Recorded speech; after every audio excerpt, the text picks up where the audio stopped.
السلام علیکم ورحمۃ اللہ وبرکاتہ۔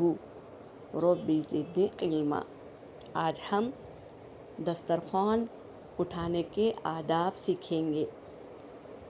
جب ہم کھانے پینے سے فارغ ہو جائیں گے تو سب سے پہلے ہم دسترخوان پہ جو اشیاء رکھی ہے اس کو اٹھا کر الگ رکھ دیں گے۔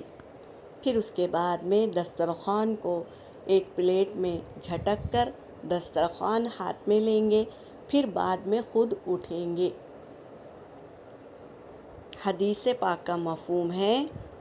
حدیث حضرت ابو امامہ رضی اللہ تعالی عنہ فرماتے ہیں کہ جب رسول صلی اللہ علیہ وسلم کے سامنے سے دسترخوان اٹھایا جاتا تو رسول صلی اللہ علیہ وسلم یہ دعا پڑھتے۔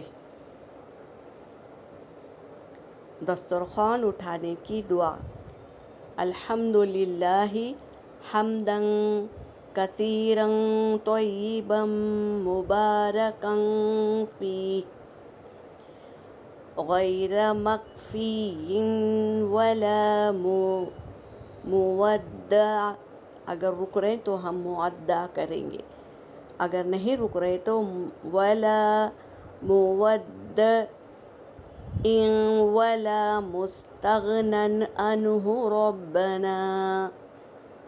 ترجمہ ہے: تمام تعریفیں اللہ ہی کے لیے ہے، ایسی تعریف جو بہت ہو اور پاکیزہ ہو اور بابرکت ہو۔ اے ہمارے رب، ہم اس کھانے کو کافی سمجھ کر یا بالکل رخصت کر کے یا اسے غیر محتاج ہو کر نہیں اٹھا رہے ہیں۔ تیرا شکر ہے کہ تو نے نعمتیں دیے ہیں اور اللہ کا شکر ادا کریں۔ جتنا ہم شکر کریں گے اللہ تبارک تعالیٰ ہمارے نعمتوں کو بڑھا دیں گے۔ تو ہمیشہ اللہ کی نعمتیں کھائیے اور شکر کرنا نہ بھولیں۔ یہاں پر میرا سبق ہو گیا۔ وآخر الدعوانا ان الحمد للہ رب العالمین۔